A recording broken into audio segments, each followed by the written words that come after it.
বাবা আমি তো ওর কাছে যা চাইবো তুমি আমায় দেবে বলো। তোর সুখের জন্যই তো সবকিছু করা রে মা। তুই ভালো থাকলে আমরাও ভালো থাকি। এই দেখ, তোর জন্মদিনের দিন 3খানা বাড়ি কিনেছিলাম, 3টের পেপারস রেডি। এনে একটা সই কর। না না, আমি কোনো কাগজে সই করব না। তোর নামে কেনা বাড়ি তুই না সই করলে হবে কি? এই দেখ, তুই সই কর। সই তোকে করতে হবে মা। তুই সই করে আমাকে নিশ্চিন্ত কর। তুই আমি নিশ্চিন্ত হব না বাবা, কারণ এসব জমি জমা বাড়ি গাড়ি কিচ্ছু আমার চাই না। আমি শুধু চাই যে মানুষটাকে আমি ভালোবাসি তার সাথে সারা জীবন থাকতে। আচ্ছা তুমি বলো না, আমি যদি চোখেই না দেখতে পাই তাহলে সোনার চশমা গড়ে আমার কি লাভ?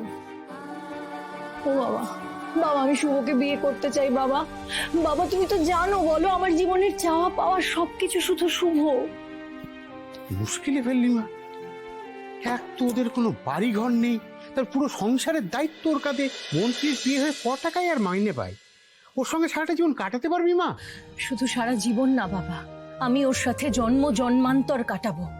তুমি শুধু দেখো তোমার মেয়ে যাতে খুশি থাকে, যাতে সত্যি সত্যি সুখী হতে পারে, তুমি সেই ব্যবস্থাই করো। বুঝলাম, তুই ওকে ভালোবেসে ফেলেছিস।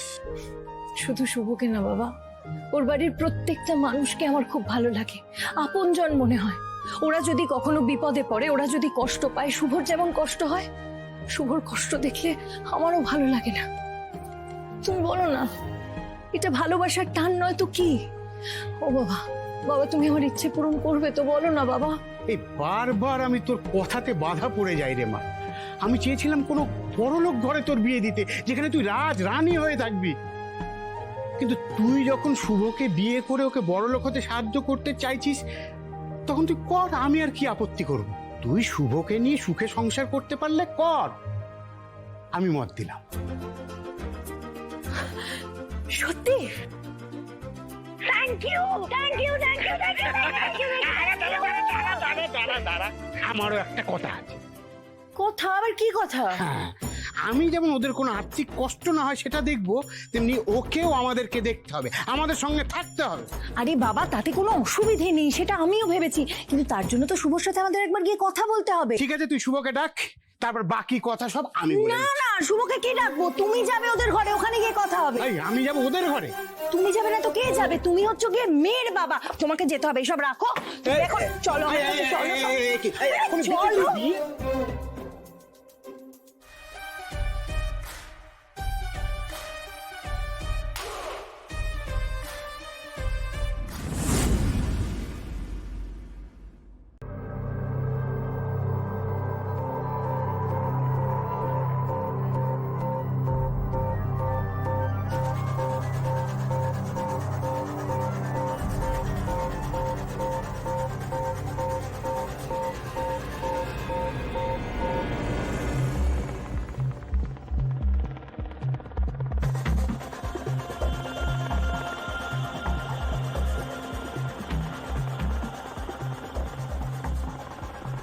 কি নাম তোমার?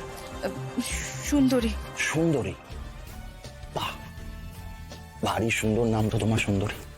আচ্ছা সুন্দরী, তোমার বয়স কত?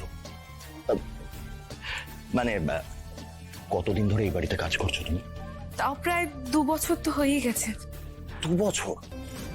তুমি 2 বছর ধরে এখানে কাজ করছো, তাও আমার নজরে পড়োনি? আমি তোমাকে আগে দেখিনি কেন বলো তো?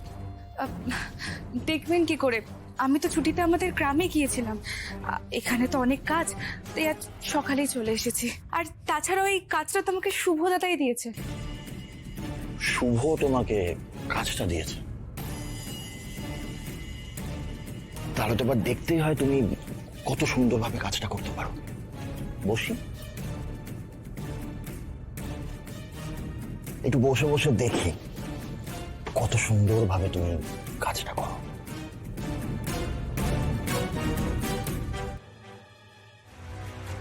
কি হচ্ছে এখানে? আরে মামা, মামা তোমাকে আজকে একটা খুব ইম্পর্টেন্ট কথা বলার আছে আমার।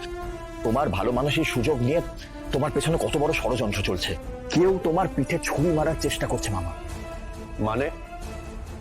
মানে আমাদের অডিটররা সবটা ধরে ফেলেছে মামা। কি হয়েছে সন্তোষ? স্যার, আমি কিছুদিন বাইরে ছিলাম, আমার জুনিয়ররা হিসাব দেখতো, কিন্তু সেই সময় হিসাবে কিছু গড়মিল হয়েছে। আপনার অ্যাকাউন্ট থেকে বড় অঙ্কের টাকা তোলা হয়েছে। এ তুমি কি বলছো? আমাকে জানাওনি কেন? স্যার, আপনাকে জানাতে পারিনি কারণ আমার জুনিয়র আপনাকে ভয়ে বলতে পারেনি, তাই জন্য আমি নিজে আপনার কাছে ছুটে এসেছি। এটা কি করে হয়? আচ্ছা, প্রথমে কে নোটিস করেছে? আমি মামা, আমি ফার্স্ট এই ব্যাপারটা নোটিস করি। আমি অডিটের সাথে বসে হিসাব মেলাচ্ছিলাম, তখন এই ব্যাপারটা প্রথম আমার চোখেই পড়ে। হিসেব তো সব শুভই দেখাশোনা করতো, তাই আমি ভাবতাম সব ঠিকই আছে। কিন্তু এটা তো প্রতারণা। আমার ভাইকে কেউ ঠকিয়েছে। নাম বলুন, কে আমার ভাইকে এভাবে ঠকিয়েছে বলুন।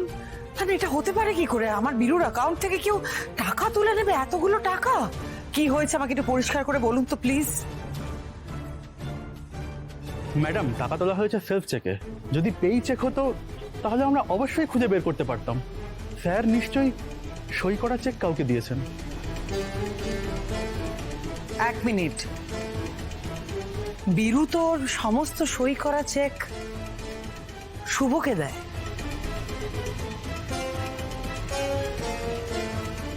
হ্যাঁ, কারণ শুভ ছাড়া তো এই ব্যাপারে ও কাউকে বিশ্বাসই করে না। তাহলে এত বড় একটা ঘটনা এটা হলো কি করে? ভালো মা, যারা চিটিং বাজি জালিয়াতি এসব করতে অভ্যস্ত তারা এসব করতেই পারে। It's very easy for them. আমি শুধু একটা জিনিস বুঝতে পারছি না, মামার মতন একজন বিচক্ষণ মানুষ কিভাবে এরকম বিশ্বাসঘাতকদের উপর ভরসা করে সবকিছু ছেড়ে দেয়।